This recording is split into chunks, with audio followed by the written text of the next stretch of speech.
I felt like we let our country down and we blew it for USA. Well, I came back the next year and made it to the World Championships, and we lost the race again at the World Championships. And then we lost the race again at the Pan Pacific Championships the following year. And again at the World Championships. And now at my second Olympic Games, we're supposed to win again, but we got third, we got the bronze medal. So all these years of losing this race, I wound up being on the first team that ever lost, and we lost for 6 straight years. So going into those Olympic Games, all I could think about was helping USA bring that gold medal back.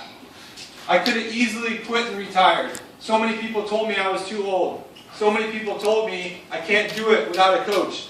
Because I had a coach for a long time and he moved, and I said, I'm going to do this on my own. But instead of me listening to what everybody said, I always believed in myself. I continued to work hard, and I got faster every single year. And at 32 years old, as you watch that race, I had a lot going into that. It wasn't about winning 1 gold medal, like I said. It was about bringing that medal back for USA, where I believed it belonged after all these years of dominating that race. And it felt so good. You guys were all too little to remember this, but Michael Phelps, one of the guys on the team, well, he was trying to win 8 gold medals. And our team was responsible for helping him win 8 gold medals. But when you're at the Olympics, it's not us trying to help Michael Phelps. It's us trying to blow it for Michael Phelps. There was a lot of pressure on us, but thank goodness, I don't care what everyone says. As I told you, people doubted me, and I didn't care because I believed in myself. I didn't listen to what people were saying. I focused on my business, and I went out there and helped USA win a gold medal. And then on the very last day of those Olympic Games, Michael Phelps' very last race, his 8th gold medal, he's doing the butterfly on the medley relay, and I'm swimming freestyle. As he touches the wall, and I dive in, now all of a sudden, there's an Australian guy who is right here next to me. He's the new world record holder. 7 days earlier, I just ran down the world record holder from France. And now the new world record holder is standing right next to me trying to run me down. And once again, I have these horrible thoughts in my head where I'm thinking, oh my gosh, I'm going to blow this for Team USA. Anytime a negative thought would come into my head, I would talk it over with something positive. And I focused on the positive. I swam those 2 laps back and forth, held off the guy from Australia. We won the gold medal. Not only did we win the gold medal, it was pretty cool to go down in history as Michael Phelps' 8th gold medal. So for me, it was a pretty special moment. Hooray! Oh, thank you.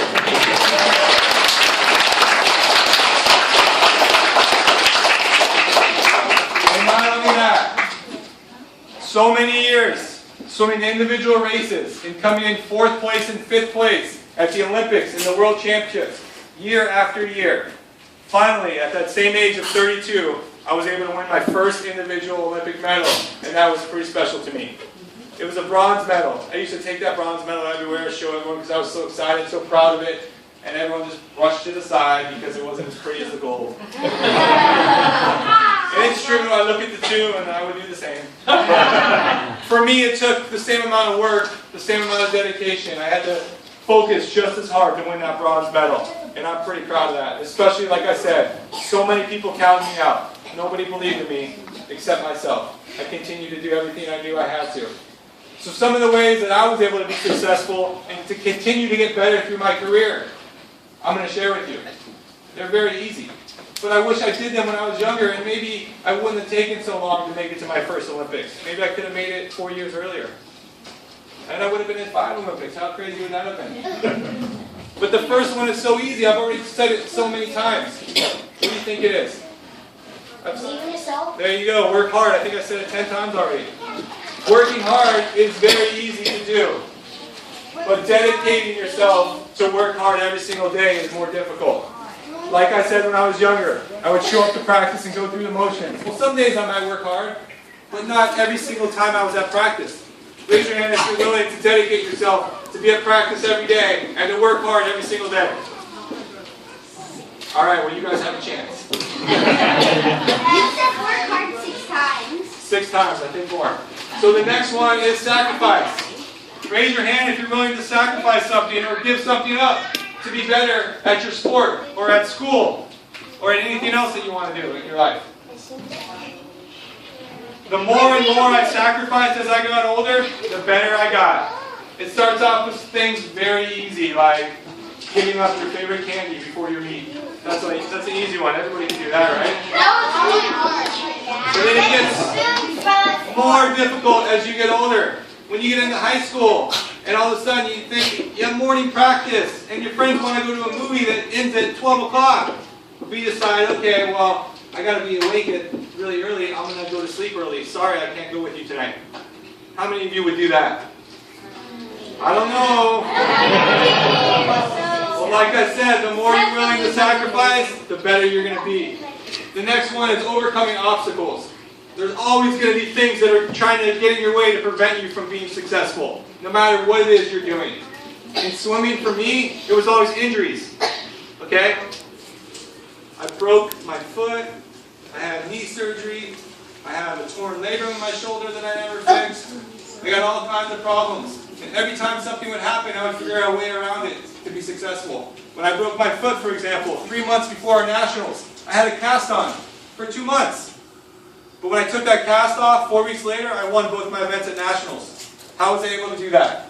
I didn't miss one practice. I swam with the cast. I pulled as hard as I could. I straightened everything up here. I went to the gym. I did everything I could on my legs, but I couldn't jump. I couldn't run. I couldn't dive off the block. So as soon as that cast came off, I did all those things I couldn't do, and I was able to overcome that. And there's other stories just like it. My torn labrum in my shoulder. Okay? I did everything I can, all the therapy, tried to work around it, and was able to go and win national championships. And then win Olympic gold medals too. So there's always going to be things in your way. How do you get around those? And the last one is desire. When you're standing up there on the blocks and you look around, if every single person on the block did the exact same thing to get there that day, who's going to win that race? The person that wants it the most? I think so. Let me ask you this. When you watch me swim against that French guy, he was the world record holder, the fastest person to ever swim that race. And you want to get him that? Do you think he wanted it more than I did? Yeah. No. You got to have that desire. You got to want it, and you got to believe in yourself, guys. Okay? And if you do that, regardless of what you're trying to achieve, it doesn't have to be swimming. It doesn't have to be a sport. It could be school. It could be a career, what you want to do when you're older in life. But whatever it is, you guys can follow those things and be successful. And do it when you're young. Don't forget about it when you're 11, 12, 13, 14, 15. Okay? 100. Or 100. Alright, hold on. We are almost done. So I appreciate you guys. The one thing I want to say about what we did today, you guys had a lot. I taught you so much in a very fast, short amount of time. Go home, write down as many things as you can remember. And the more you look at those, the more likely you're going to do them in practice. You don't learn it once and remember it forever. You got to continue to look at it. Okay? And then when you show up in practice, if you look at it right before practice, you might practice it in practice. But if you forget and you don't pay attention to it, you're never going to focus on it, you're never going to get better. When I used to swim, when I was older, when you guys warm up and you just jump in the pool, how many of you goof off? Everyone knows. Okay. Well, that is the best time to think about your stroke. When you're going slow and when you're warming up. Okay? If you want to be better than everyone else, do that, because nobody else is going to be doing it. Alright? So I want to wish everyone good luck, but more importantly, I'm going to give you guys some time to ask me all kinds of questions. We have 30 seconds. Here we go.